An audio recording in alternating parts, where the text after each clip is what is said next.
Hello, everybody, and welcome to Atheist Sunday School, your one-stop shop for everything Atheist Sunday and school. And boy, do we have a show for you today. Today, we are covering Proverbs chapters 24 through 27.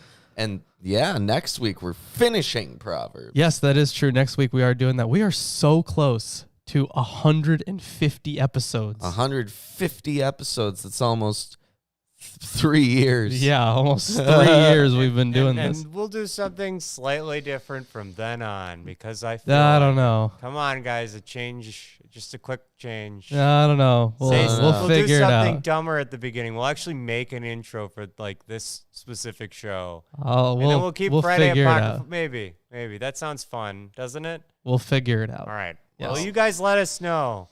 Maybe we'll do a poll on what you should think we should do because we don't have anything special for 150, and it has been 3 years. So. Yeah, whatever. I mean, we got the memes at this point. Yes, but this show has the videos, so I don't mind procking them for it. I guess. Yep. Okay, so Change is today, terrible. Don't do it. Oh boy. yeah, change is awful. I like consistency Oh, yeah, consistency. and staying so the same. Oh, wow. Oh yeah. In honor of episode 150, we will be the same. That's a good one. I like it. Thanks. Yep. So, anyways, yeah, we are continuing Proverbs. Yes, and I have the King James version of the Bible. I have the English Standard version of the Bible. We also have the Robert Alter version of the Hebrew Bible, translation with commentary. And that's a very good part, the commentary part. Yes. Yeah. We also have the Holy Scriptures according to some Jews and the New King James Version. As well as Eerdman's commentary on the Bible. Yes, it is right here, this big, beautiful book right here. Yes. And we're not really using it ever, but we have the Oxford Companion to the Bible. We also have the Origins of Biblical Monotheism and the Early History of God. By Mark Yahweh S. Smith, and yeah. the other deities in ancient Israel. Yes. Yes. Anyways, yeah, how about we hop into the reading? Okay, Yeah. let's do that. But first, we do have a donation drive going. We do. That's true. Once Yep. we hit $666, we will be doing the Thetan thing with the e-meters and Yep. Scientology stuff. Scientology. And we'll buy one of those devices, and we'll then attempt to debunk it as an actual functional device. We'll figure out, all the... I'll, as stuff. predicted, believe that it's like that treadmill that checks for your pulse through the temperature and Yep. relative sweat conductivity of your palms. And oh boy, that's pretty much exactly what I think this thing is as well. But I'd love to crack it open. It Yeah, might that'd be fun. We'll probably have to get some Guy Fawkes masks. Yeah, we could do that. Old school. Anyways, I don't understand. we can hop right into the reading. Yep, then. let's do it. Chapter 24. Be not thou envious against evil men, neither desire to be with them. For their heart studieth destruction, and their lips talk of mischief. Through wisdom is a house builded. I feel like this might be important, but verse 4 in Alter's version has knowledge instead of wisdom. I'm on verse 3. Oh, you are? Yes. Never mind. They're almost the same. And Go ahead. No, that the next verse has knowledge, but through wisdom is a house builded, and by understanding it is established, and by knowledge shall the chambers be filled with all precious and pleasant riches. A wise man is strong, yea, a man of knowledge increaseth strength. For by wise counsel thou shalt make thy war, and in multitude of counselors there is safety. So we return to this theme that we had very early on, that is consulting with the wise is important. Yes, and throughout this whole chapter, so the author here, he repeatedly presents the justification for such a condemnation of, the evil men, in the form of bold assurance that those who pursue such behavior will come to a bad end. And that, of course, we got so much in the Psalms, and yeah, it's just everywhere throughout wisdom literature. Yeah. Yet quite evidently, The actual experience of many in ancient society was that this did not always happen. The doctrine was more confident and assured than actual experience justified, even when a relatively long-term view was taken. But yeah, that was, of course, one of the big issues that people would have complained about. They're like, hey, you're saying all these things about, pretty much evil people getting their just desserts, but they don't. Right. And that was kind of, a problem that... Well, it's a central part of both Job and Psalms. Yeah, and, Job attempted to tackle that problem, really didn't that well, but it just kind of said, yeah, this is just the way it is. Yeah, well, a lot of Job, at least the arguments that come from Job's friends, I mean, it's just victim blaming. Kind of, yeah. Okay, let's keep going. Wisdom is too high for a fool. He openeth not his mouth in the gate. Yes, so the gate. There's a good bit of commentary here. So the reference to in the gate in verse 7 may refer to the hearing of legal cases in this part of a town where most business was done. The reference may, however, be to a wider range of activities than those concerned with legal practice. Yeah, there's a lot about gates, especially those 4 that were around the temple or even when it was a tent. Yeah, and I was reading, that actually reminds me, I was reading a paper recently about the threshold and crossing it, and kind of how the biblical texts have portrayed worshiping on the threshold or not worshiping on the threshold as like distinctively Philistine. It was a strange but interesting argument. I'm probably going to cover it a little bit more when I finish the historicity of Abraham video. Isn't that kind of what a lot of Jews do today with the Western Wall in Jerusalem? Sure, but I don't know, would you consider that it's threshold or the threshing floor? Well, it is a threshold, right? It's a barrier. There's something in masonry about a threshold like block. It's there to hold the arch that goes over it, and it has to be rather large. I learned about that, and also there's some sort of sanctity to it. I don't get it because, I'm not a dogmatic individual. So, you're stepping into the house of God at that point if you're crossing it. Right. But anyways, it's a different altar. color too. I'd like to point that out. They always make it a different contrasting color. Well, maybe now. I don't know how they did it before. Like old churches, you could check them out. There's a ton of them around Milwaukee, obviously. Sure. Well, that's probably also a practical thing. Yeah, no, it like where does the ground start? Yeah, if this thing gets damaged, they need to know because then that doorway is not stable. Yeah. That's another reasoning behind it, but then it also is contrasted, and so it seems like a very distinct line that you cross. Is all sure, as you would point out. But Alter here notes on the gate, as elsewhere, the gate is where judicial discussions were conducted. The dolt, lacking all wisdom, will have no idea what to say in such deliberations. What a dolt. Yep. What a daft fool. What an idiot. Yeah, idiot. Thanks, Bobby. Yep. He that deviseth to do evil shall be called a mischievous person. Okay, we finally have a definition. It's slow to give, but they sometimes have direct definitions in here. I have a master of cunning. Ugh. I prefer master of cunning. Don't we all?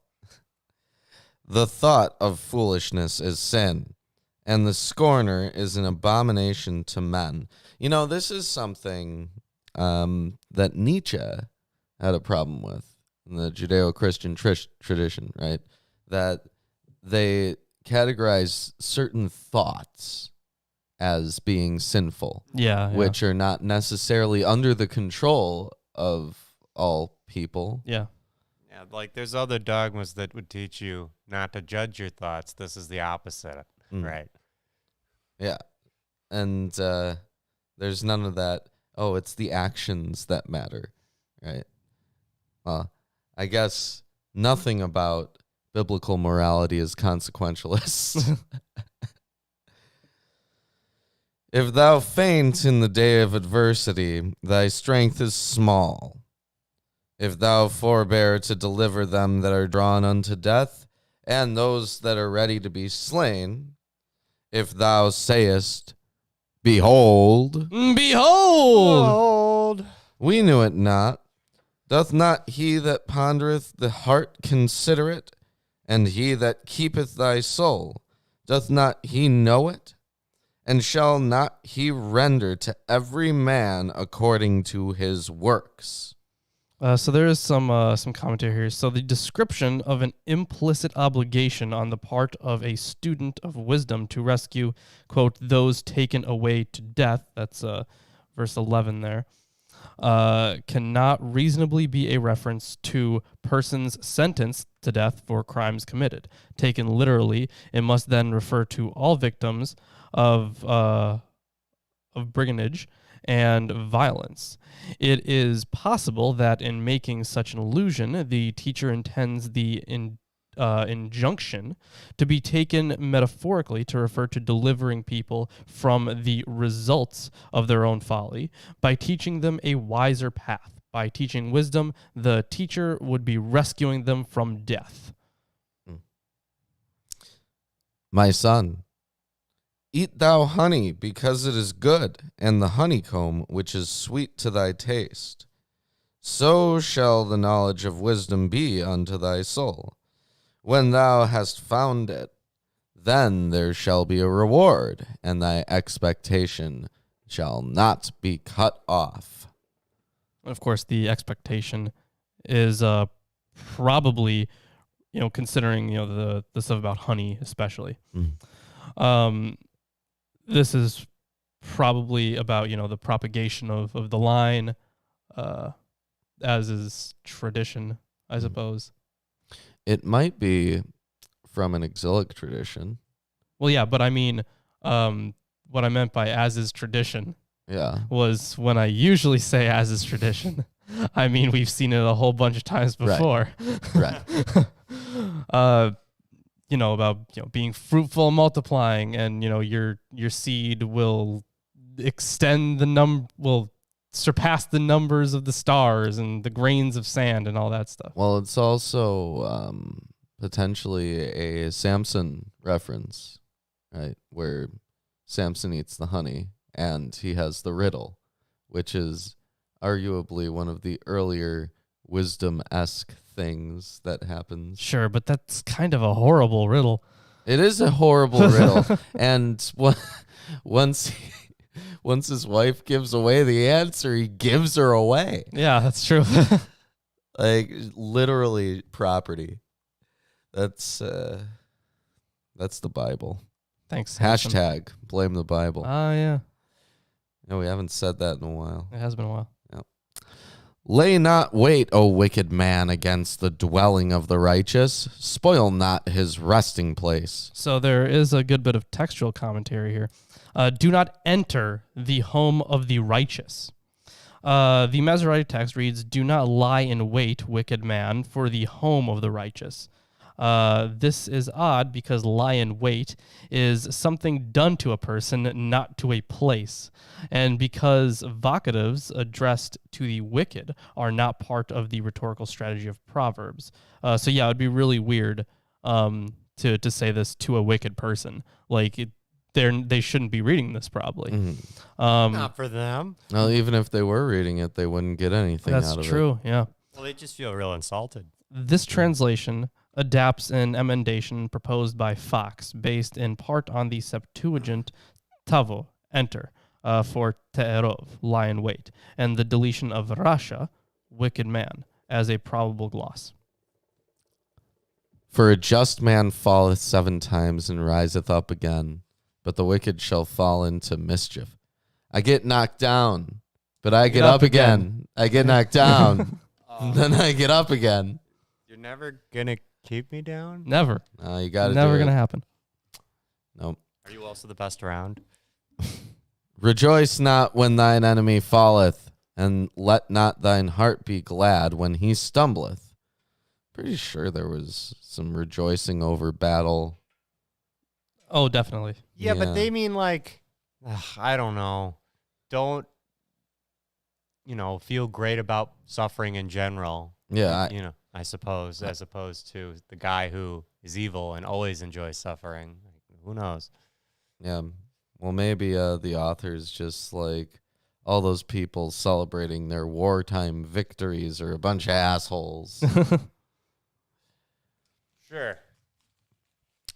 Lest the Lord see it and it displease him. And It he, did not displease him. No. And he turn away his wrath from him.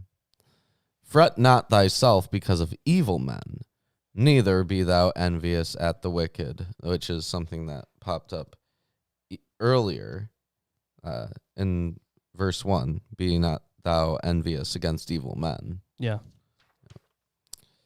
For there shall be no reward to the evil man. The candle of the wicked shall be put out. My son, fear thou the Lord and the king, and meddle not with them that are given to change. So this is really different. That's verse 21, right? Fear the Lord, my son, and the king, neither one nor the other vex. The Masoretic text reads, and don't mix in with shonim. The meaning of shonim is in doubt. Some think it means dissonance. The King James Version guesses desperately, them that are given to change. There is no evidence that this verbal root, which can mean to repeat or to be different, had either of these senses in the Bible. The translation follows the Septuagint, which reads shenehim, the two of them, for shonim, and titabar, or perhaps te'abar, a root having to do with anger instead of titarav, mix in. This two-line proverb then follows a recurring theme of the book in warning against provoking those in power who can have a short fuse and a heavy hand, which does accurately continue that theme. That is true. I find it interesting that they choose, like, not just like a divine right, a king's kind of thing, but they choose to combine God and the king into one category, which is apparently exclusive to only them, right? So, it's as if they're on equal footing. Yes, specifically, and here's this might help us answer the query we've been having. It is an important feature of wisdom teaching that the exaction of vengeance upon an enemy was to be left to God and not to be the matter of private vendetta. The moral well-being of ancient society was often seriously threatened by family feuds and the belief that family honor required the exacting of vengeance, which, we've seen that quite a bit, family feuds. And vengeance. And that show, too. Yeah. Good show. For their calamities shall rise suddenly, and who knoweth the ruin of them both? These things also belong to the wise. It is not good to have respect of persons in judgment. He that saith unto the wicked, Thou art righteous, him shall the people curse. Nations shall abhor him. But to them that rebuke him shall be delight, and a good blessing shall come upon them. I'm not sure that's accurate. Every man shall kiss his lips that giveth a right answer. With lips does he kiss, who answers in forthright words. So the line flaunts a paradox. He who speaks straightforwardly, probably words of justified criticism, is as one who kisses, however harsh the words. So it's like a good thing that you're doing that, a nice thing that you are hugs and kisses. justifiably criticizing. Yeah. Prepare thy work without, and make it fit for thyself in the field, and afterward build thine house. Be not a witness against thy neighbor without cause, and deceive not with thy lips.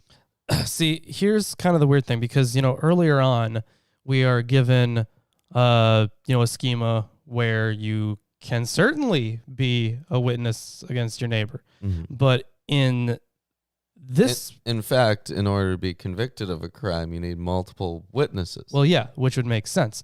But this is now... I'm your neighbor. Forget that. But this would now be, kind of going off of the theme from before. It is taking away that kind of power from people and instead wanting to put it in the hands of God. Mm-hmm. Oof. Say not, I will do so to him as he hath done to me. I will render to the man according to his work. Yeah, so don't be petty. Well, it's like Hammurabi, right? Eye for an eye. Okay. Tooth for a tooth. Right? Which is, I think, Well, an older legal code than the laws of Moses. Yeah. Yep. So it may be a rebuke against those ideas being presented in Israel. I feel like it's less about an eye for an eye kind of thing. This is more of not being petty, especially if we're talking about a context of an illegal context. Well, it's not petty, really. It's equivalent exchange of actions. No, I understand where you're coming from, but so as he did to me, I will, do not say, as he did to me, I will do to him. I will pay back. Oh, wait, hold on. That's still the quote. Yeah. Oh, I don't know then. You don't know? You know not. I know not. I went by the field of the slothful, and by the vineyard of the man void of understanding. And lo, it was all grown over with thorns, and nettles covered the faces thereof, and the stone wall thereof was broken down. Then I saw and considered it well. I looked upon it, and received instruction.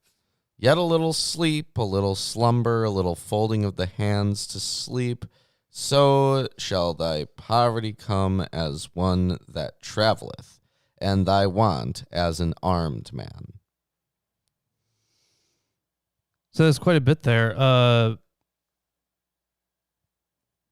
And I don't really think, so those last two verses there, 33 and 34, these two lines duplicate 6, 10 through 11. Mm.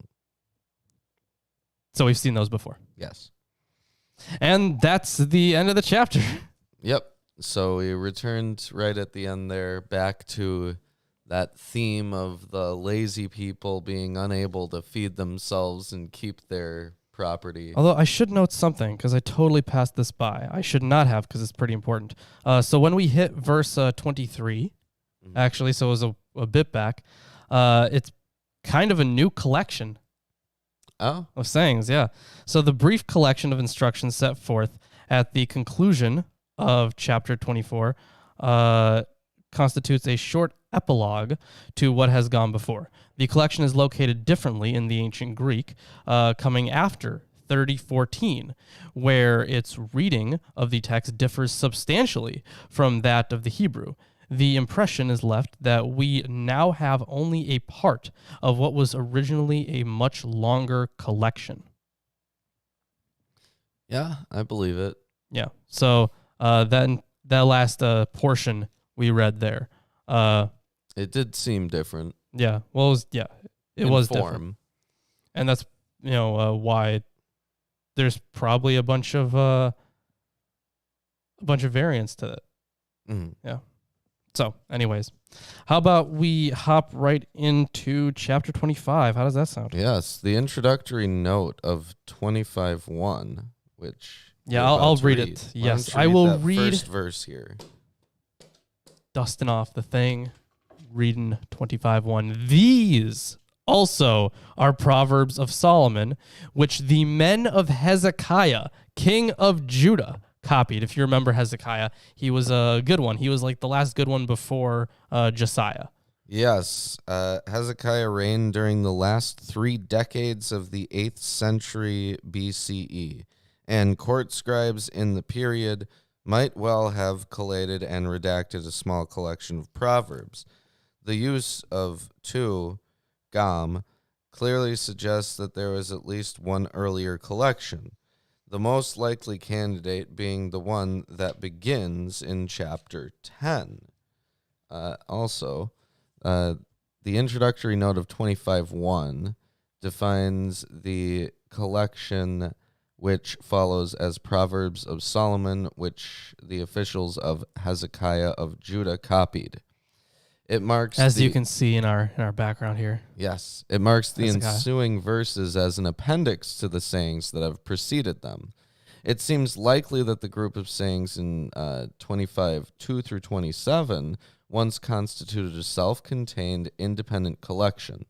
This is comprised of an introduction in 1 through 5, 2 main sections, 6 through 15 and 16 through 26, and a conclusion in 27. Also, 25:1 sets forth a fresh heading, marking the first of a series of what are effectively appendices to the main sections of the book. Most of the themes dealt with have already been covered in the sentence instructions, but there is a noticeable change of style. There is more consistent use of similes and metaphors.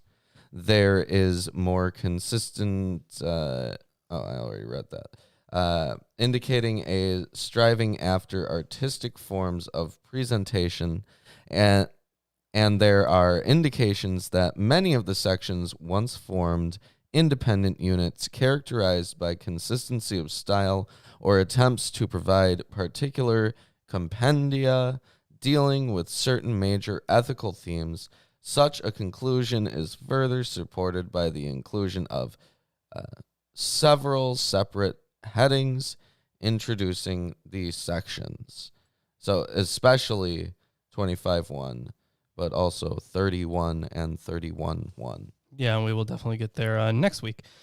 Although, to sum that up, there's a good chance these were just separate collections that existed beforehand. Yes, there is another note here in 25:1. The reference in 25:1 to the men of Hezekiah may be of historical importance in showing how this king's reign marked an attempt to the revival of the power and glory of Solomon's reign, and of the role played by official court scribes in the compilation of the Proverbs collection. Okay, so he would kind of be like a Jewish version of Seti the First. I don't know. Tell me about Seti the First. Seti the First was an Egyptian pharaoh, and he was all like, "Make Egypt great again." So he was trying to restore it to like the time of the pyramid builders, and he was really trying to get it back to its former glory. Yeah. So mega hats. Wow. Yeah. Anyways. Literally make Israel great again. Ruben, did you make that design in Animal Crossing? I made a MAGA hat design in Animal Crossing. Why? I was going over to Steve's village. Did you know and that he one of said my MAGA villagers hats is, only. yeah, one of my villagers is wearing that. Wow. I hate it. I think I put it in your tailor That's shop. why. Damn it. Why are we talking about Animal Crossing? It's a good way to troll people. Trolled me. Yeah. Okay. Yeah, one of his villagers has a MAGA hat now. Isn't it funny? Amazing. I have to give her a new hat. Give a shit about Animal Crossing. Hey, if you guys are enjoying the stream so far, drop a like, subscribe if you haven't, and definitely share it around. Yep. Share it with all your friends, family, neighbors, Your etc. dog and your cat. Yeah. Yeah. Your fish and your rat. That too, yeah. How about we continue? Yeah. It is the glory of God to conceal things, but the glory of kings is to search things out. So So yeah, God has that special knowledge, and kings are supposed to be the ones to try to attain it for people. Yes, Alter says God's purpose in history, nature, and individual lives are beyond human ken, and their hidden character enhances our sense of divine power. The king, as supreme judicial and executive authority, is obliged to sift out facts for the purposes of justice and policy.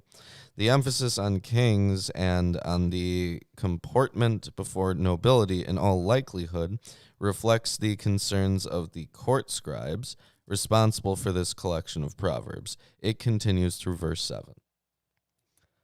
As the heavens for height and the earth for depth, so the heart of kings is unsearchable. Accordingly, this is from Eerdmans, the mind of kings is unsearchable because they are endowed with divine assistance for their formidable task. See also Solomon's prayer in 1 Kings 3:1 through 15. So they get this wisdom. They have this some sort of divine knowledge, right? Mhm. And because of that, they are not quite as knowledgeable, as wise as God, right? But they are kind of picking at it, I suppose. Yeah. And even that little bit is just so much and A unsearchable. percentage of infinite strength. Holy shit. Yeah. Take away the dross from the silver, and the smith has material for a vessel. In this instance, the puzzle image takes up a whole line of poetry, and the explanation of its relevance to the affairs of men is unfolded in the second line in verse 5. Take away the wicked from the presence of the king, and his throne will be established in righteousness. So Eerdmans has a little bit here. You guys remember what dross is as well, right? Yeah. Yeah. It's scum. It's the gross stuff that forms when you melt metal. You're the gross stuff that forms when you melt metal. Okay, I'll keep that in mind. This endowment of the king with judicial insight did not necessarily extend to royal courtiers and officials, who must evidently be the persons referred to in 25:4 through 5. These could, and almost certainly often did, include some of the wicked among their number. The sequence of sayings thereby sets forth an idealized concept of kingship. Nevertheless, such a king could be served by officials who fell short of this righteous ideal. We obtain from such sayings, which must have originated from the period when Israel was ruled by a native monarch, a rather mixed portrayal of the institution of the king and of the life at the royal court.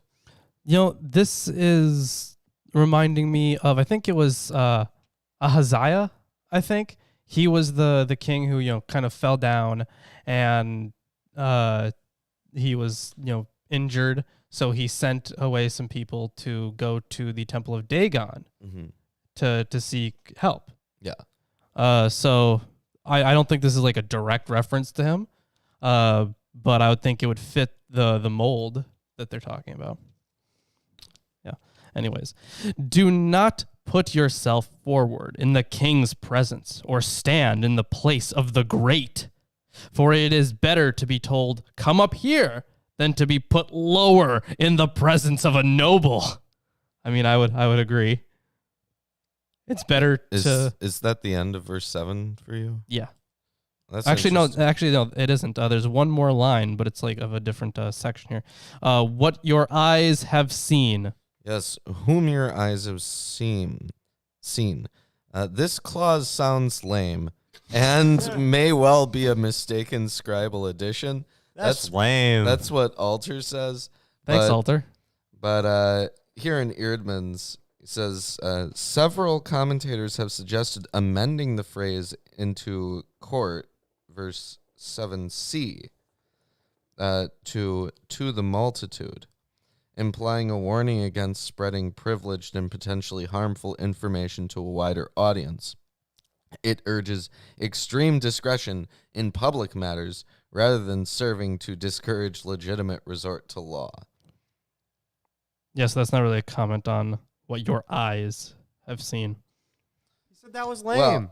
Well, no, that was the other thing. That was altar. Yeah, but that's what they say is in verse 7c. Yes, here. I understand that. But of course, the divisions are always weird.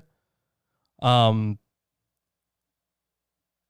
does it say? Wait a minute. I got. So they were actually referring to a completely different book, and it was just mixed in with this paragraph here. Oh, weird. No, Okay. it says the sayings of 25:6-7 concerning humility and circumspection in see, because they're talking about two different books and the 7th verse in each of them. What was the other book that they were talking about? They're saying concerning humility and circumspection in matters of palace protocol finds an echo in the New Testament in Luke 14:7-11. The saying is aimed generally at avoiding personal humiliation in public ceremonies. At the same time, it illustrates the power of a social order over which the king stood as head and final arbiter. The question of justice further pervades the sayings of verses 7c-10. Their import is strongly to discourage the reader and pupil from acting as a witness in a court of law or of actively bringing a case against a neighbor. Yeah, so that's kind of the theme that we hit on before. So he may be, or Erdman.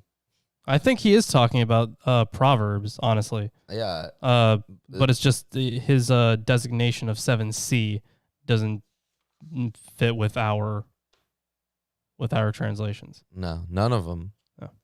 I think it's referring to just a different part of the same verse. But anyways, so starting from what I would consider 7c in this, what your eyes have seen, and then verse 8, do not hastily bring into court.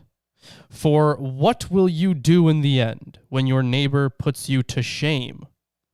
Argue your case with your neighbor himself, and do not reveal another's secret, lest he who hears you brings shame upon you, and your ill repute have no end.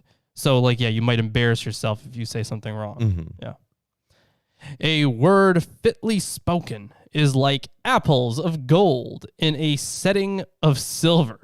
This image of exquisite jewelry for apt speech reflects the high value placed in Proverbs on eloquent and beautifully framed speech. Like a gold ring or an ornament of gold is a wise reprover to a listening ear. Here, the enigmatic nature of the riddle image in the first verse it is flaunted. It is rather a surprise that something as harsh and immaterial as rebuke should turn out to be the referent of these images of fine jewelry. The ring, nezem, would be worn on either the ear or the nose, and the former placement fits nicely with the listening ear. Yeah, that makes sense. Like the cold of snow in the time of harvest is a faithful messenger to those who send him. He refreshes the soul of his masters. So of course, I feel snow. like the cold of snow would destroy the harvest. Yes, of course, snow would never fall on a harvest day in the land of Israel. The early harvest in late May is an especially hot period. But even during the late harvest at the beginning of October, it's relatively warm. So yeah, we don't know what that's all about. Like clouds, Oxymoron. like clouds and wind without rain is a man who boasts of a gift he does not give. A deceptive gift. Yeah, that would make sense. A deceptive gift. With patience, a ruler may be persuaded, and a soft tongue will break a bone. If you have found honey, eat only enough for you, lest you have your fill of it and vomit it. Don't indulge too much. Yeah, I think that's going to be the theme of this section. Yes. Let your foot be seldom in your neighbor's house. Be sparing of your visits. The literal sense of the Hebrew is make your foot rare. Okay. I can't really stop that right now. Get out of here. lest he Graham. have his fill of you and hate you. So they might get annoyed of you. Okay. Seriously, get out of here. Oh, you're so annoying. Get out of my house. Both of you. This is my house. A man who bears false witness against his neighbor is like a war club or a sword or a sharp arrow. In this instance, the riddling nature of the initial verset is compounded by this stringing together of three different weapons. For the first term, the received text shows may fits, scatter, but this is almost certainly a mistake for mapats, mace, or club, as the evidence of the Septuagint indicates. Trusting in a treacherous man in time of trouble is like a bad tooth or a foot that slips. Like a bad tooth? So if you like bite down on it to try to eat, it just hurts you. Yeah, a shattered tooth and a shaky leg. The translation reads mo'edet, stumbling or shaky. For the Masoretic, mu'edet, designated or warned against, the difference being only the vocalization. Whoever sings songs to a heavy heart is like one who takes off a garment on a cold day, and like vinegar on soda. The vinegar on natron, the effect of vinegar. Oh, natron salt. Okay. On sodium carbonate is to produce an acrid sizzle. Okay. It carbonates. You know, and they used the natron to not it. It was a part of the mummification process that would dry out the body. They'd keep it in there for weeks. Oh. There was actually, I think Bob Breyer, an Egyptologist, he tried it. Someone donated, their body when they died to this. You could call it science.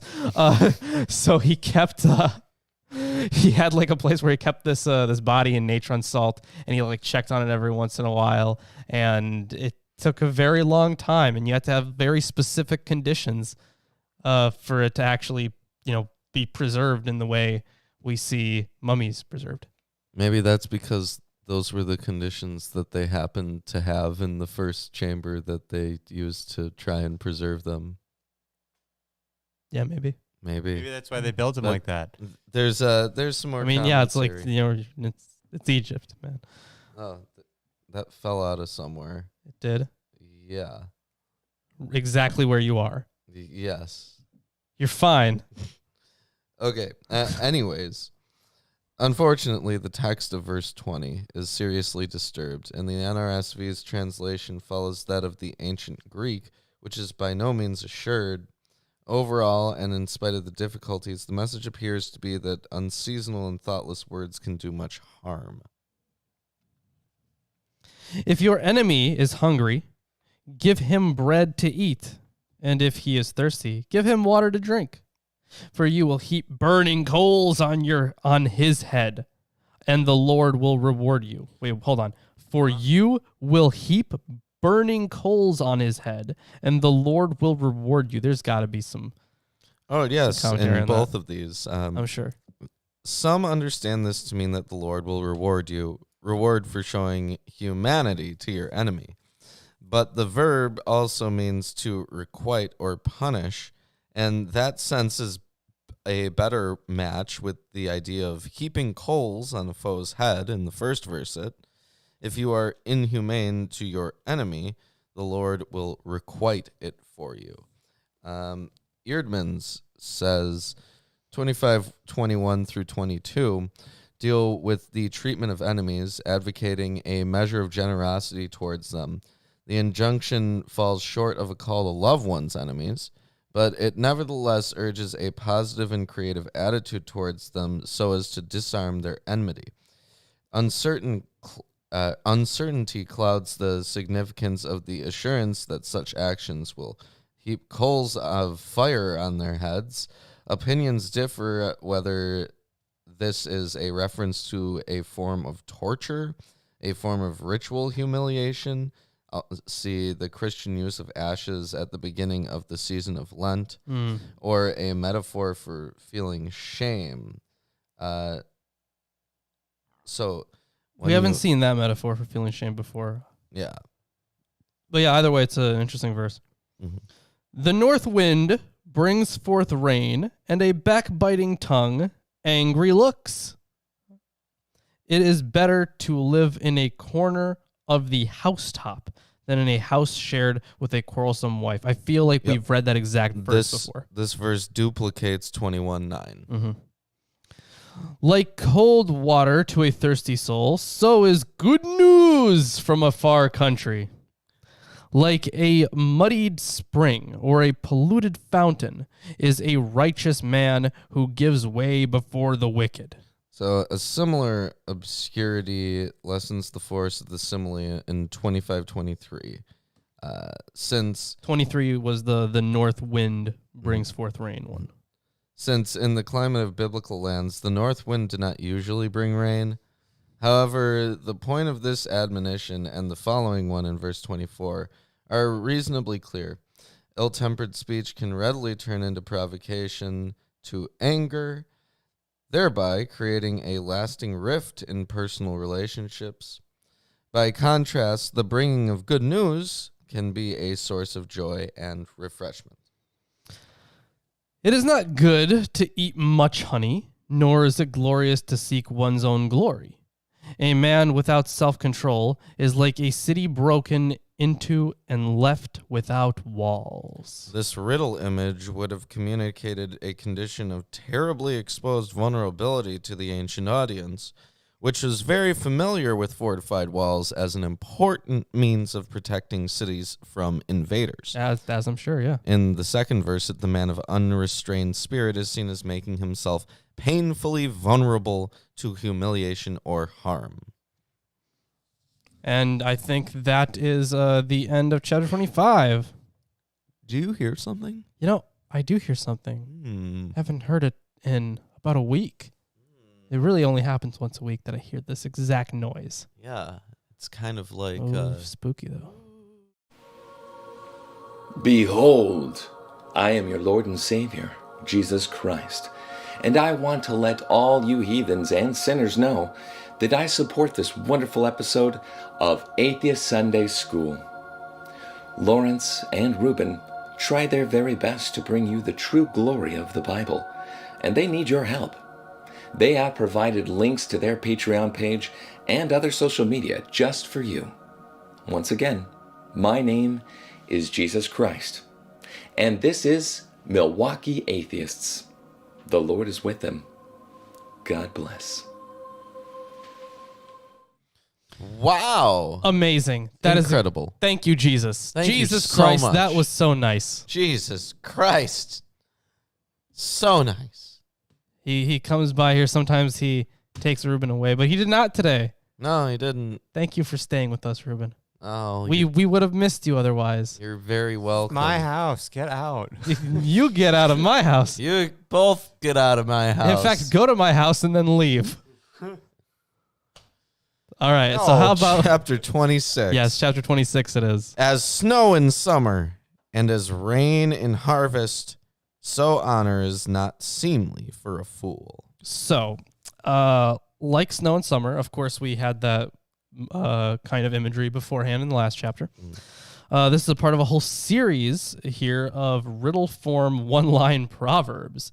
These are cast either as a paradoxical or a puzzling image in the first verse set. In this instance, what could possibly be as anomalous as snow in the warm season, or as an image so self-evident that the listener wonders why it should be mentioned.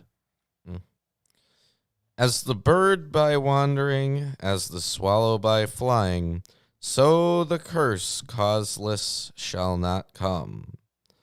A whip for the horse, a bridle for the ass, and a rod for the fool's back. Yep, there we go. Back to that one. Yep. Answer not a fool according to his folly, lest thou also be like unto him. Yes, we have had that idea pop up as well. So ingenious exegetical effort has been exercised to set these two contradictory proverbs in a dialectic or complementary relationship with each other. Actually, hold on. Read the next verse. I feel like this verse is talking about us. By interacting with the Bible in this way, we are answering fools according to their folly. But read the next verse because it's even better. Okay. He that sendeth a message by the hand of a fool cutteth off the feet and drinketh damage. Wait, hold on. Was that verse 5 for you? That's verse 6. Did you read verse 5? Verse 5 was answer a fool according to his folly, lest he be wise in his own conceit. Okay, I thought you ended at 4. Oh, yeah. They both start with answer a fool according to his folly. Or answer not a fool, and then answer a fool. Yeah. So it's one after the other. Mm-hmm. Lest he be wise in his own conceit. So if you do answer a fool in accordance with their folly, then they feel like they're wise, but they're just conceited. And if you and then don't, you're a fool for even trying. Yeah, but if you don't answer a fool according to his folly, okay. Answer not a fool. So if you Yeah. So it's like a lest, so that's a double negative? So my guess here is that it's meant to be conditional. Okay. Like, so if you don't answer a fool, do not answer a fool, because if you do, you'll be a fool yourself. Yeah. But answer the fool because, but if you do, he would seem wise in his own eyes. So that's my guess. No, answer a fool according to his folly, lest he be wise in his own conceit. So if you don't answer him according to his folly, then he'll be conceited. But if you do, you'll appear foolish.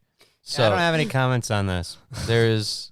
You know who does have a comment on it? Alter. Okay. Yeah. What a fool. Yeah. So anyways, ingenious exegetical effort has been exercised to set these two contradictory proverbs in a dialectic or complementary relationship with each other.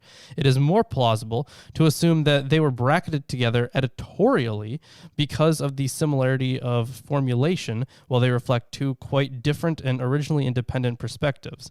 The first proverb counsels us to avoid contention with a fool because we are liable to get entangled in his own misguided or confused terms, according to his folly. The second proverb urges us to answer the fool so that he is compelled to recognize what a fool he is. In this English version, Casil, generally rendered as fool, has been translated as dolt because the word folly here, ewilet, is an entirely different term. So I don't know if it would just be a later addition. I don't know if it would just be that, because I feel like...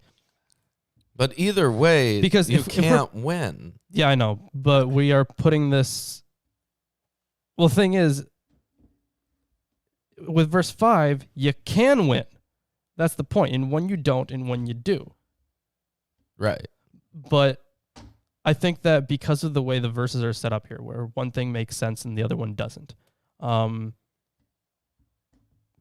maybe this is just like I don't know if it would make sense as a long form version of the same thing, because why would you include they're that? hypocritical. I don't No, like they're it. not a long form version. This is literally... I know that it's two different verses. It's two different verses, but it's literally setting up a situation where you cannot make a good decision. Like, it is impossible. Either you appear foolish or they think that they're wise, but they're really not. Those are your two options. Yeah, and in one of them, you don't get involved. And who cares? Well, yeah, but then they seem wise in their own eyes if you don't get involved. That's fine. But if you do... No, Let them do it. Biblically, it's not fine, because then they spread their conceited non-wisdom Exactly. to other people. We're fools. Yes, Got to avoid those people too now. They spread foolishness. Yeah, you got to avoid a bunch so of people. you gotta- That's all I'm reading from this. That's not what they're saying. Well, too No, bad. It's Okay. not what they're saying. Either way, lots of efforts have been done to this. It's also quote mined a lot. Yeah, Yeah. I bet. Only the first part of that. Only verse 4. Don't read the part right after it. Yeah. Well, he that sendeth a message by the hand of a fool cutteth off the feet and drinketh damage. The legs of the lame are not equal. So is a parable in the mouth of fools. Yeah, so a parable in the mouth of fools is completely useless. No wheelchair ramps in ancient Israel. Nope, none of those. No. The legs of the lame are not equal. As he that bindeth a tool in a sling. So, A stone here's actually in a sling. here's an extra note here on 4 and 5. The bringing together of two apparently contradictory proverbial instructions in 26, 4 through 5 aims clearly at drawing attention to teachings that belong to specific circumstances. The disagreement is superficial rather than fundamental and illustrates that Proverbs did not intend to lay down absolute rules of conduct. The discerning person would need to decide which action was appropriate in a particular situation. In this case, the circumstance is that of the mentality of the fool. The error of being wise in one's own eyes was subject to particular reproof because it closed off the possibility of accepting rebuke and correction. Not to answer, such persons could lead to the assumption that their attitude was acceptable. So yeah, like I was saying before, I think it was meant to be understood as conditional. Okay. That's my thoughts. That's my exegesis. Wonderful. I think it's only exegesis if you're reading it in translation, or if you're translating. Yeah, that's his what? I guess. I don't know. I don't know. Well, That's my explanation either way. Fuck it. And where was I? Oh, yeah, that's something about a sling. As he that bindeth a stone in a sling, so is he that giveth honor to a fool. As a thorn goeth up into the hand of a drunkard, so is a parable in the mouth of fools.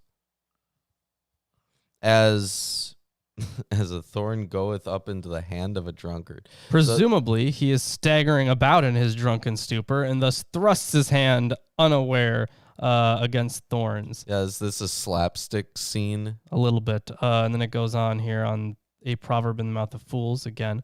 This means that either they will pronounce a warped proverb that they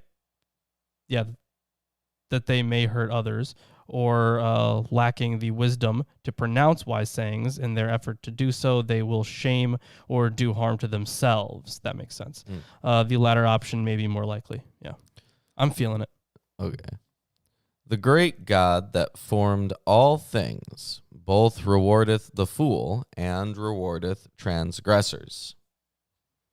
Yours has the great God. Mine, or altars, I should say, has master. A master brings all things about. Apparently, the Hebrew of the received text is obscure, but the sundry attempts to amend it involve major surgical operations on the text with no more than scant support in the ancient versions. This translation follows the general outline of the construction proposed in the New Jewish Publication Society translation. Whoa! Whoa! Incredible. We have that. Right there. We're not going to... No, we're not even going to bother. We would disturb Ball. Yeah. As a dog returneth to his vomit, so a fool returneth to his folly. Seest thou a man wise in his own conceit? There is more hope of a fool than of him. The slothful man saith, there is a lion in the way. A lion is in the streets. Wasn't this? Yes, actually. This proverb is a virtual doublet of 22:13. Okay. As the door turneth upon his hinges, so doth the slothful upon his bed. The slothful hideth his hand in his bosom. It grieveth him to bring it again to his mouth. The sluggard is wiser in his own conceit than 7 men that can render a reason. He that passeth by and meddleth with strife, belonging not to him, is like one that taketh a dog by the ears. Yeah, like one who seizes the ears of a passing dog. That's a bad idea.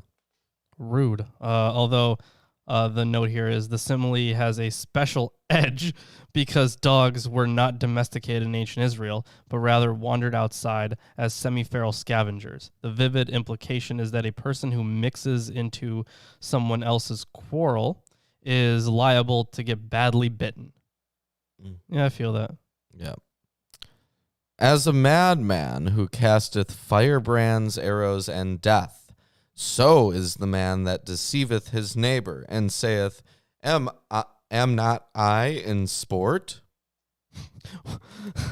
Like a lunatic shooting deadly firebrands is a man who deceives his neighbor and says, Why, I was joking. Fires grenade launcher 40 times. Ha ha, lol, JK. It's just a prank. It's a prank, bro. You pull up the street. Yeah, it's a prank. Huh? Yeah. Oof. Sadly, there's no commentary on that. That was my Nothing. commentary. I liked it. Well, here's a commentary. This one's broken up into, that one was broken up into 2 verses instead of being a single verse with Yeah. a call and response. Yeah. Where no wood is, there the fire goeth out. So where there is no talebearer, the strife ceaseth. Yeah, and without a grumbler, strife falls silent. So when there's no one complaining about stuff, that there's going to be no complaints. Yeah, but apparently this is another doublet, C18:8. As coals are to burning coals, and wood to fire, so is a contentious man to kindle strife. Maybe this helps us understand the thing from before with the coals upon the head. Yeah. Maybe. It is definitely a coal image. Yeah. But this one seems more literal. Yeah. The words of a talebearer are as wounds, and they go down into the innermost parts of the belly, the center of the mind, right? Yeah, like really deep in your soul. Burning lips, and a wicked heart are like a potsherd covered with silver dross. A potsherd. Yeah, it's pottery. It's a piece of pottery. Okay. He that hateth dissembleth with his lips, and layeth up deceit within him. When he speaketh fair, believe him not, for there are 7 abominations in his heart. Another time that this, 7. Yeah, because 7 traditionally is meant to be like completeness. But also, the way that they use it is just like a placeholder for many. Many or even all of them. All 7. A really boring version of Pokemon. Yeah, They got them all, though. Though he makes his speech fair, do not trust him. Whose hatred is covered by deceit, his wickedness shall be showed before the whole congregation. Oh, apparently. So this might be easily misinterpreted with the English translation. If his speech is fair, that would seem to suggest that he has valid criticisms. Although apparently the literal sense of the term speech is voice. So even if he sounds nice. Honeyed words. Whoso diggeth a pit shall fall therein, and he that rolleth a stone, it will return upon him. Ooh, like Sisyphus. Yeah. Ooh. Yeah, but apparently here, so evil actions set forces in motion which cannot be controlled until they eventually return to the evildoer. It is an inevitable law of life, which mixes a rather idealistic sense of poetic justice with the idea that evil is itself a quasi-physical force which must be brought to rest by returning to its initiator. Such teaching was obviously a basic axiom for the teachers of wisdom, although it leaves open any firm conclusion as to how the evil is punished. And even though it's not quite right, this could be understood as like a karma kind of thing, in the more modern sense of the word karma. I understand. Well, it's just that you reap what you sow. Yeah. Right. A lying tongue hateth those that are afflicted by it, and a flattering mouth worketh ruin. And that's the end of chapter 26. Yes, it is. If you're enjoying the stream so far, like, subscribe, comment, Share it around, definitely. Share the stream, post it on your Twitters and your Facebooks and your TikToks and your Instagrams and your... Well, yeah, we never say any of that stuff. We don't, but now we're saying it. So, Oh my gosh. first time ever, right here today, you were watching it live. Good for you. I should update all that. Unless you're not watching it live, in which case, where the hell were you? Where were you? Anyways, so how about we hop into the last chapter of the day? Yeah, 27. Do not boast about tomorrow, for you do not know what a day may bring. Let another praise you and not your own mouth, a stranger and not your own lips. Yeah, don't be boastful. Yeah, great job, Chris. A stone is heavy and sand is weighty, but a fool's provocation is heavier than both. Makes you real mad. After the two preceding proverbs, which are prudential exhortations, this verse reverts to the riddle form, as does the next verse. We'll just see about that. Wrath is cruel. Anger is overwhelming. But who can stand before jealousy? Better is open rebuke than hidden love. Faithful are the wounds of a friend. Profuse are the kisses of an enemy. Both the content of the second verset and the larger context of Proverbs suggest that wounds here means something like cutting words of rebuke, in contrast to the hypocritical kisses of an enemy.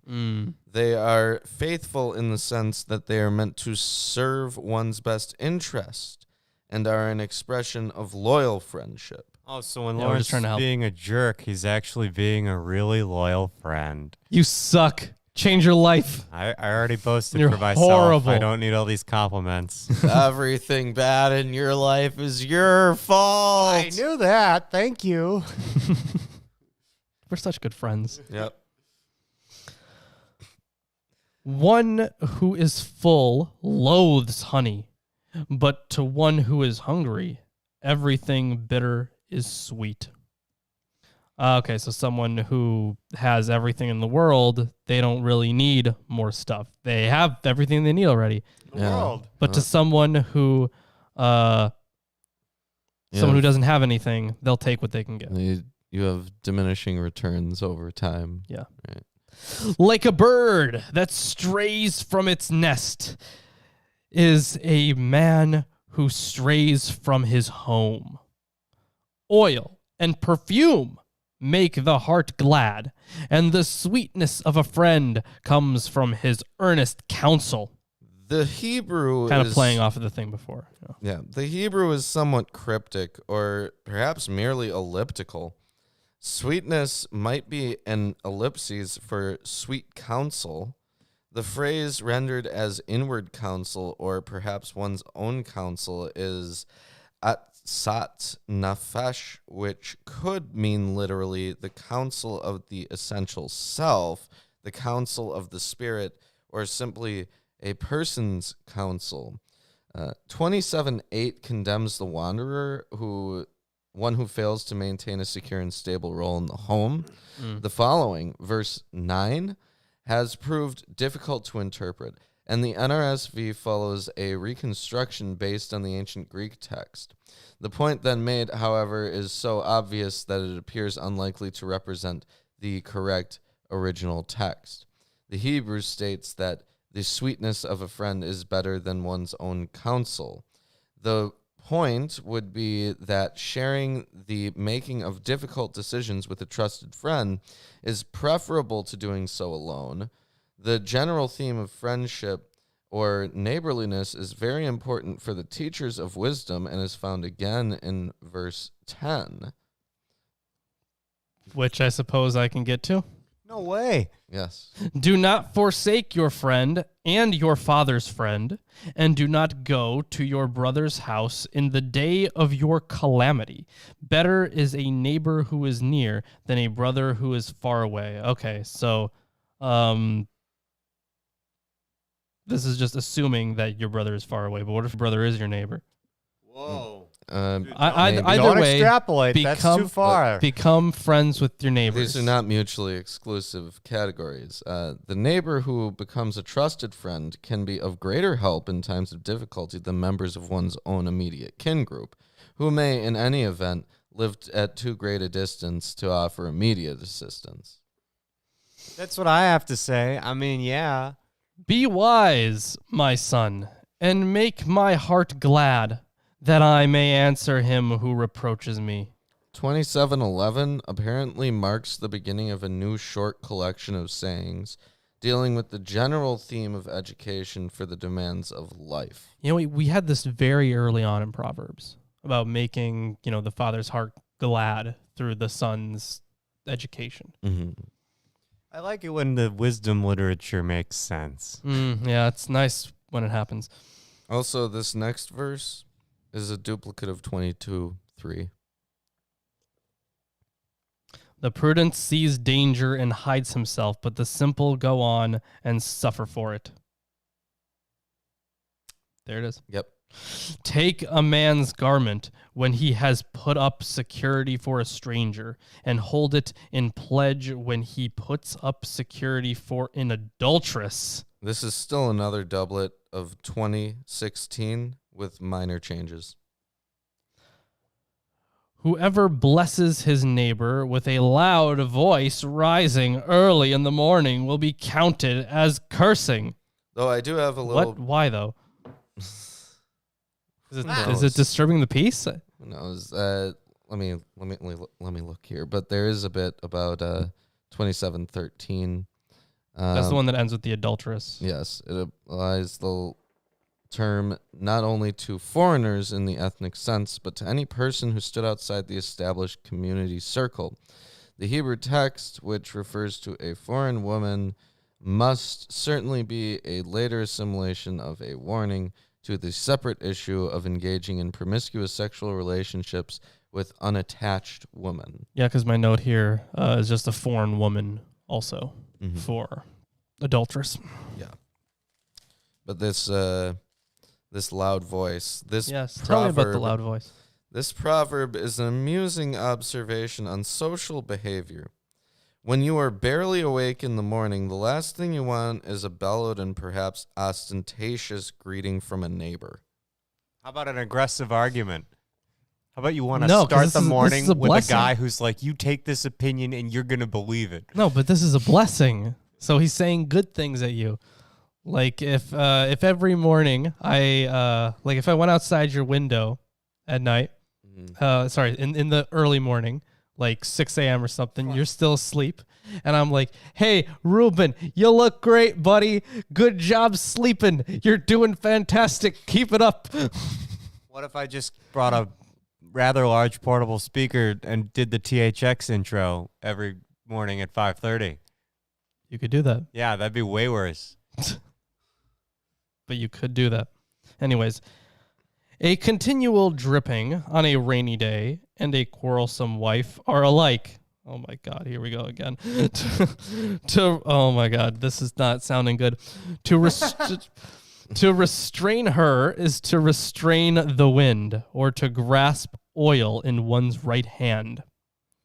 So I'm guessing let her Do her thing. complain occasionally, because The Hebrew is It's- unintelligible, as the translation indicates, and even with emendation to it is hard to make sense of this verse. The her may refer to the nagging wife of the previous verse, in which case the idea is that it's impossible to hide her because she's everywhere. Amazing. That's like she's too social. The verb for the initial conceals is a plural in the Hebrew, but has been amended to a singular to accord with the second conceals. The literal sense of the second verse in the received text is, and the oil of his right hand will call or will be called Weshaman Yamino Yikra. This has been amended partly in accordance with the Septuagint to read Weshama Yamin Yikre. Even so, the meaning is unclear. Perhaps by a stretch it could mean she is thought of as the right hand that is powerful because there is no way to conceal or repress her. Amid all this confusion, Fox interestingly detects a pun. Safan, conceal, suggests Safon, north, and Yamin, right hand, is an alternative for south. Huh. Also, 27, 15 through 16. Yeah, those are the two verses we just read there. Returns to the theme of the troublesome wife whose bickering and arguing creates a stressful home background, destroying its security and peace. The goal of a secured and peaceful home as the foundation of all effective social life forms a central platform of wisdom's idea of a virtuous and flourishing society.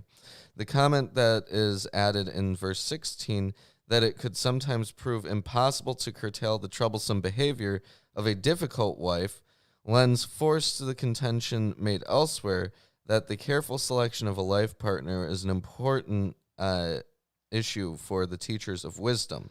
It is noteworthy that although Proverbs conveys a rather negative and unsatisfactory picture of women and their place in society, Also, yes. it does recognize the complexities brought about by marriage and the importance of ensuring as a priority the general welfare of the home and family. There is a frank recognition that marriage may raise problems in that it brings together in the most intimate way members of two separate kin groups.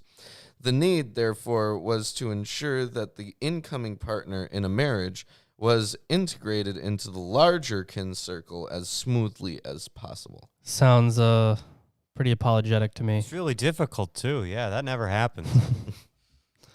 Anyways, iron sharpens iron, and one man sharpens another. This is usually understood to refer to magnetized iron, which clings to iron.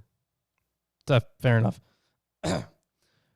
Whoever tends a fig tree will eat its fruit, and he who guards his master will be honored. As in water, face reflects face, so the heart of man reflects the man. Sheol and Abaddon are never satisfied, and never satisfied are the eyes of man. Sheol and Abaddon, what verse is that? That is verse 20.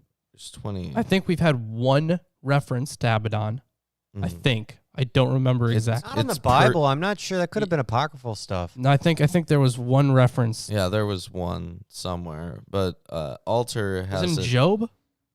I don't know, but Pulling at threads, man. I'm not sure. Alter has perdition instead of Abaddon. Yeah. And there is a note on verse 20 here. The purpose that underlies the assertion of 27:20 that just as Sheol and Abaddon, the all-consuming and insatiable realms to which the dead are taken, are never satisfied, so human desires never achieve full satisfaction. The saying intrudes an ethical note if it is understood as a warning against greed and covetousness. These were enemies of the search for the true contentment and peace because they undermined the acceptance of one's position in life. Anyways, yeah, they're never satisfied. The crucible is for silver, and the furnace is for gold, and a man is tested by his praise. A man's reputation tests him, burns out the dross, as a smelter tries silver or gold.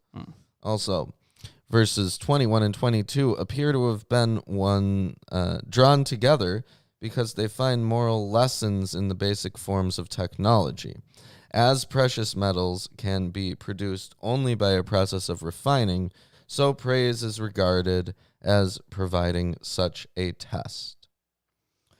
Yeah, so the next verse then, crush a fool in a mortar with a pestle, Mortar and pestle. along with crushed grain, yet his folly will not depart from him.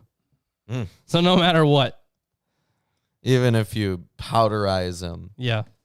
So the instructions for the diligent farmer in 27:23 through 27 are unusual in offering an extended series of images which are clearly intended to deal with wider issues of life than those which apply to one occupation. The admonitions in verse 24 against trusting in riches or a crown and raise the possibility that the saying is addressed to rulers and those who serve directly under them, yet this is too narrow an interpretation to be plausible for the likely readership intended. The inclusion of the verse among almost certainly provides the best clue to understanding the purpose of the whole sequence of farming imagery. Just as the successful farmer is faced with a wide variety of tasks if his work as a whole is to succeed, so everyone who aspires to becoming head of a household will be faced with a multiplicity of responsibilities. Ain't that the truth? Know well the condition of your flocks, and give attention to your herds. For riches do not last forever, and does a crown endure to all generations? So, wealth in a pastoral economy would be measured chiefly in flocks. Yes, and also about the crown enduring to all generations. This- They wanted it to, Yeah, but it didn't. It's also literally for generations after generations. Okay. But yeah, even the crown fails. When the grass is gone and the new growth appears and the vegetation of the mountains is gathered, the lambs will provide your clothing and the goats the price of a field. Fox's explanation seems plausible. You can always sell off some of your goats to purchase more fields to pasture the rest. Yeah. And you could sell some of your extra fields if you need more goats. Yeah, but either Whoa. way, if you have the stuff that you can sell off, then you can go buy other stuff. Makes sense.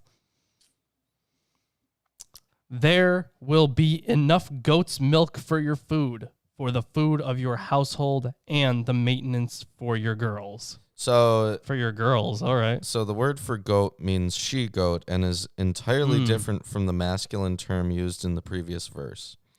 And viands for your young woman. Viands, the literal sense is life. The usage may reflect an etymology analogous to viands, that which you live on. Okay. And yeah, then they produce a lot of stuff. Yeah. Sheep give you wool and Yeah. goats give you milk. Okay, fantastic. That is the end of the reading for today. That was chapter 27. And next week, we will be finishing Proverbs. Yes, we will be. And then we have Ecclesiastes. Man, we're going to be so wise. We better be wise. And then we got Song of Solomon coming up. And then So wise. finally we get to Isaiah. Oh, man.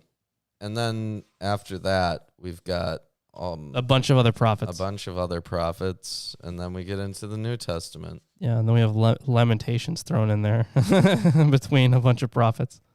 Yeah, well, Lamentations is short. Yeah, I know.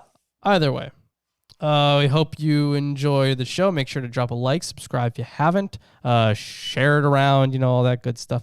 Let's see. What do we got going on? We got a Patreon. Yeah, if you become a patron, you can get a whole slew of rewards. Yeah, including our video scripts. Yeah. And you And can also... that's just for $1 a month. Yeah. All of our video scripts, crazy. And I saw that Lawrence just sent out a book to another patron. I did, yeah. So you could get books, for example, if you are a $5 or more patron. Yep. And for $10 or more... T-shirt giveaway. You get entered into a T-shirt giveaway. For $50, you can be on one of our weekly shows once a month. Yeah, plus all the other stuff. And for $20, there's a, it's not really, doesn't matter too much right now. But for events, free tickets and stuff. Eventually. Yeah. If we hold Eventually. Eventually. Yeah. Yes. Let's see. And yeah, they're also joined. We are also joined by those patrons for our hangouts. Yep. Yeah. So we got a lot of good rewards over on Patreon, so you can check that out. Let's see what else we got. We also have a wish list, an Amazon wish list. Link is in the description. So the wish list, lots of great books on there. I just saw that someone bought us Corpus Hermeticum. Oh, finally. Yeah. That's going to be a I fun one. don't know if it's another translation that you put on there or just like a commentary or something, but it's two things, and they're both related to Hermeticism. Okay. Yeah. Well, so there's that. it might be another translation. It might be a commentary. And I added some stuff on biblical archaeology recently. So stuff is on the wish list. If you want to add more books to this table, if you want to make the show longer with more commentary, if you want to make it was pretty long today. if you guys want to make our videos better with more sources, Yeah, if you want to make the show longer. you are investing in your own entertainment. That is what you are doing. Yep. Yeah. Let's see what else we got. We also have just a Teespring if you don't want to be a patron or wacky anything. and fun t-shirts. Check out our Teespring. You can get all sorts of t-shirts Wacky and fun T-shirts. Yeah, they're wacky and fun. They're T-shirts, man. I don't have that much to say about them. Yeah, link is also in the description. And then Facebook and Twitter, it's free to follow us on those. And once again, links are in the description. I think that's all the shilling we got to do. Yeah, that's more than enough. Yeah, that's more than enough shilling. Thank you, everyone, for joining us. We hope you enjoyed the show. Oh, yeah, wait. You got something else? For those of us, or for those of our audience who were not here at the beginning of the show, we have a donation drive going on. Yes, we do. $666. We will be getting a thetan meter. We're going to see who's the most clear. We're going to take it apart. We're going to tell you all about Scientology. Yes, we are. And just as soon as stuff opens back up, we are going to do the alchemy video that we promised to do. Yep. Going to try to get gold. We'll just try. Transmute. We'll see what happens. Hopefully we don't poison ourselves. We might, but you know what? That's the exciting part. So thanks everyone for joining us. And until we get this thing fixed, we will see you on Friday. Sunday. Also Sunday, we will see you